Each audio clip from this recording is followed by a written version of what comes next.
Hello नमस्कार दोस्तों, स्वागत है आप सभी का हमारे यूट्यूब चैनल पर। तो दोस्तों, आज की वीडियो में हम इतिहास का एक चैप्टर देखने वाले हैं, सिंधु घाटी की सभ्यता या हड़प्पा सभ्यता। सिंधु घाटी की सभ्यता या हड़प्पा सभ्यता से हर परीक्षा में क्वेश्चन पूछे जाते हैं। उसी को हमने मद्देनजर रखते हुए यहाँ पर वन लाइनर के क्वेश्चनों के हम क्या कर रहे हैं, रिवीजन कर रहे हैं। ठीक है, तो आइएगा देखते हैं। हमारा पहला क्वेश्चन कह रहा है कि सिंधु घाटी सभ्यता का जो कालक्रम था वो क्या था। तो 2500 ईसा पूर्व से ये 1750 ईसा पूर्व था। ठीक है, यानी कि सिंधु घाटी सभ्यता का जो कार्यकाल था या कारण उसकी सभ्यता का काल था वो कितना था, 2500 ईसा पूर्व से 1750 ईसा पूर्व था। नेक्स्ट क्वेश्चन है हमारा कि हड़प्पा टीले का सर्वप्रथम उल्लेख जो मिला था किस वर्ष में मिला था। तो ये 1826 में मिला था। और किसके द्वारा इसका वर्णन करा गया था, तो ये चार्ल्स मैनसन के द्वारा इसका वर्णन किया गया था। ठीक है, हड़प्पा संस्कृति को कांस्य युगीन सभ्यता भी कहते हैं। जो हड़प्पा की सभ्यता है इसको हम कांस्य युगीन सभ्यता भी कहते हैं, क्योंकि इन लोगों को क्या था, तांबे में टिन मिलाकर, यानी कि तांबा और टिन को मिलाकर ये कांसा बनाने की विधि को जानते थे। ये इन्हें क्या है, कांसा बनाना आता था। ठीक है, चलिएगा नेक्स्ट क्वेश्चन है हमारा, सिंधु सभ्यता की जो खोज करी थी वो किसने करी थी। तो राय बहादुर दयाराम साहनी ने की थी। ठीक है, किसने करी थी, ये राय बहादुर दयाराम साहनी के द्वारा सिंधु घाटी सभ्यता की खोज की गई थी। नेक्स्ट क्वेश्चन है हमारा, इस सभ्यता के मुख्य निवासी जो थे वो कैसे थे। तो द्रविड़ थे, और ये कैसे थे, भूमध्य सागरीय थे। ठीक है, और ये आकर पूछा जाए कि सिंधु घाटी सभ्यता जो थी वो कैसी थी, तो ये नगरीय सभ्यता थी। सिंधु घाटी सभ्यता कैसी सभ्यता थी, हमारी नगरीय सभ्यता थी। ठीक है, नेक्स्ट क्वेश्चन हमारा, सिंधु सभ्यता का जो बंदरगाह था वो कौन सा बंदरगाह था। हर परीक्षा में बहुत बार पूछा गया है, इतनी बार पूछा गया बहुत बार। तो ये इसका जो बंदरगाह था सिंधु सभ्यता का वो लोथल को माना जाता है। ठीक है, नेक्स्ट क्वेश्चन हमारा, सिंधु सभ्यता की जो लिपि थी वो कौन सी थी। तो सिंधु सभ्यता की लिपि भावात्मक एवं चित्रात्मक थी।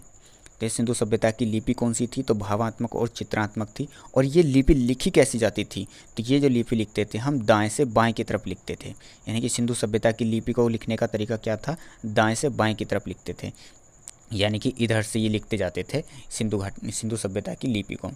नेक्स्ट क्वेश्चन है हमारा, सिंधु सभ्यता में जो नगर और घर थे इनको बनाने के लिए कौन सी पद्धति अपनाई जाती थी। तो इसको बनाने के लिए ग्रिड पद्धति का प्रयोग किया जाता था। ठीक है, ग्रिड पद्धति के प्रयोग के द्वारा क्या थे, सिंधु सभ्यता के नगर बने हुए थे और उनके घर बने हुए थे। पूछा जाता है कि सिंधु सभ्यता जो थी वो कैसी थी, मातृसत्तात्मक थी या पितृसत्तात्मक थी। तो ये थी मातृसत्तात्मक सभ्यता थी हमारी जो सिंधु समाज था। ठीक है, नेक्स्ट क्वेश्चन है हमारा कि मोहनजोदड़ो से नर्तकी की, यानी कि जो नर्तकी थी वो सिंधु सभ्यता की नर्तकी की एक कांसे की मूर्ति मिली थी। ये कहाँ से मिली थी, तो ये मोहनजोदड़ो से मिली थी। ठीक है, तो मोहनजोदड़ो से क्या मिली थी, एक नर्तकी की मूर्ति मिली थी जो किसकी थी, वो कांसे की थी।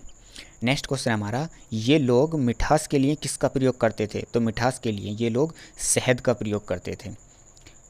जो सैंधववासी थे ये दशमलव प्रणाली पर आधारित बांटों का प्रयोग करते थे।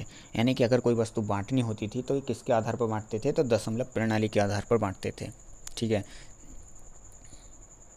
नेक्स्ट क्वेश्चन हमारा कि जो लोथल था, लोथल में जो मिट्टी निर्मित घोड़े की प्रतिमा मिली थी। यानी कि ये पूछा जाता है कि घोड़े के साक्ष्य कहाँ से प्राप्त हुए हैं हमें। तो जो घोड़े के साक्ष्य मिले हैं वो कहाँ से मिले हैं, हमें लोथल से मिले हैं। और ये जो घोड़े के साक्ष्य मिले हैं किसका घोड़ा था ये, तो ये मिट्टी से निर्मित घोड़ा था। ठीक है, नेक्स्ट क्वेश्चन हमारा, सिंधुवासी जो लोग थे वो अत्यधिक पवित्र किसको मानते थे। तो ये बत्तख को जो है सबसे अधिक पवित्र मानते थे। नेक्स्ट क्वेश्चन हमारा कि जुते हुए खेत के साक्ष्य जो मिले थे वो कहाँ से प्राप्त हुए थे। तो ये हमें कालीबंगन से हमें जो है जुते हुए खेत के साक्ष्य प्राप्त हुए थे। और नक्काशीदार, यानी कि जो ईंट होती हैं, ईंट के ऊपर डिजाइन बनाए जाते हैं। ठीक है, इन डिजाइनों को हम क्या कहते हैं, इन डिजाइनों को कहते हैं नक्काशी। यानी कि कोई भी अगर डिजाइन बना होता है तो उसको नक्काशी कहते हैं। तो कह रहा है कि नक्काशीदार ईंटों का प्रयोग का साक्ष्य जो मिलते हैं वो कहाँ से मिलते हैं, तो कालीबंगन से ईंटों के साक्ष्य मिलते हैं जिन पर नक्काशी की हुई थी। चलिएगा आगे चलते हैं। नेक्स्ट क्वेश्चन हमारा कि जो मोहनजोदड़ो था, मोहनजोदड़ो से प्राप्त सबसे बड़ी इमारत कौन सी थी। तो मोहनजोदड़ो की सबसे बड़ी जो इमारत थी वो था अन्नागार। ठीक है, नेक्स्ट क्वेश्चन है, इनकी मुख्य फसल क्या थी। जो सिंधु सभ्यता के लोग थे इनकी मुख्य फसलें क्या थी, तो गेहूँ थी और जौ थी। इनकी मुख्य फसलों के अंतर्गत ये आती थी। ठीक है, और ये किसका प्रयोग करते थे, यानी कि वस्त्रों में ये किसका प्रयोग करते थे, किसके वस्त्र बनाते थे। तो सूती एवं ऊनी वस्त्रों का प्रयोग करते थे ये। अग्निकुंड, जो अग्निकुंड था इसके साक्ष्य कहाँ से मिले हैं? तो अग्निकुंड के साक्ष्य लोथल और कालीबंगा से प्राप्त हुए हैं। ठीक है, जो कालीबंगा है, कालीबंगा का अर्थ होता है काले रंग की चूड़ियाँ। नेक्स्ट क्वेश्चन हमारा, मन के बनाने के कारखाने का साक्ष्य कहाँ से मिलता है या कहाँ था? तो लोथल और चहुंदड़ो, लोथल और चहुंदड़ो से क्या मिलता है हमें? मन के बनाने के साक्ष्य प्राप्त होते हैं। चलिएगा, नेक्स्ट क्वेश्चन है हमारा